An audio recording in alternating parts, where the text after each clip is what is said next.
So guys, আসসালামু আলাইকুম। আবারও নিয়ে আসলাম নতুন একটি ব্লগ। এই ব্লগে আমার প্ল্যান ছিল যে আমরা সুইমিং পুলে যাব, কিন্তু এক্সামের জন্য আমাদের যাওয়া হচ্ছিল না। তারপরে সবাই মিলে প্ল্যান করি যে এক্সামের পরে যাব।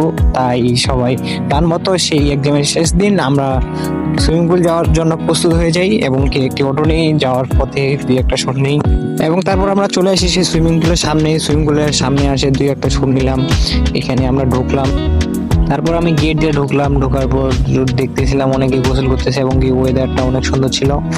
ওয়েদারটা এত সুন্দর ছিল যে দেখার সাথে সাথে পানিতে নামার অনেক ইচ্ছা হয়েছিল, কিন্তু গাড়ি ব্যাগ থেকে নামা হয়নি। তারপর আমরা যাই ওখানে কাপড় চেঞ্জ করি। কাপড় চেঞ্জ করার পর নামি। তারপরে আপনারা দেখতে পাবেন ভিডিওটাতে আমরা কত এনজয় করি। আর আপনারা কে কয়বার সুইমিং পুল গিয়ে গোসল করেছেন আপনারা সবাই কমেন্টে বলে যান। আর আমরা তো গোসল করতেছি, আপনারা দেখেন আর এনজয় করেন। দিনটা অনেক সুন্দর ছিল এবং কি ওয়েদারটা অনেক সুন্দর ছিল, গরম ছিল অনেক। তাই আমরা গোসল করে অনেক শান্তি পাইছি। দেখেন আমি যখন এখানে আবার নতুন করে নামতে যাই তখন একটু সুর নিলাম, এখানে নামলাম। নামার পরে আবার অনেক এনজয় করলাম। অনেক সুন্দর ছিল ওয়েদারটা এবং কি গরমের মধ্যে অনেক শান্তি পেয়েছি গোসল করে।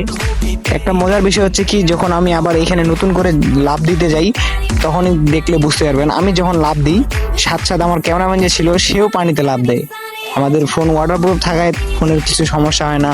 তারপরে আমরা আবার নতুন করে কয়েকটা শুট নিই, আপনারা দেখলে বুঝতে পারবেন পানির ভিতরে আমরা কত সুন্দর সুন্দর ভাবে শুট নিয়েছি।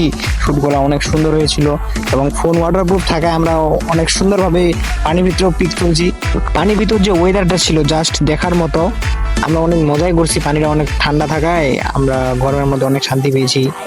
তারপর আমি চিন্তা করি কি আমি আরেকটা শুট নিই। তারপরে এই যে আমি ডুবে শুট নিচ্ছিলাম, তারপরে আমার ক্যামেরাম্যান ছিল পানির ভিতরে, সে ভালোভাবে ভিডিও করে দিচ্ছিল। এভাবে শুট নেওয়া হয়ে গেল। আপনারা তো জানেন ফ্রেন্ড সার্কেল থাকলে যা হয় আর কি, একটু তো মজা করতেই হয়। ওরা দুই পা আমার দুই হাত ধরে এমন ভাবে ফালাই দিছে যা চর্বি খাইতে খাইতে আমি পানিতে পড়ে গেলাম। তারপর তো ওরা মহা খুশি আমাকে ফালাই দিয়ে। আমরা তো অনেক এনজয় করলাম এবং আপনারা বলে যাবেন আপনাদের ভিডিওটা কেমন লাগছে। এমন ভিডিও চাইলে আমাদের কমেন্ট বক্সে আবার বলে যাবেন, আমরা আবার নতুন ব্লগ নিয়ে আসব। আর আমরা গোসল করে কাপড় চোপড় পরে বাড়ির উদ্দেশ্যে বের হয়ে গেলাম।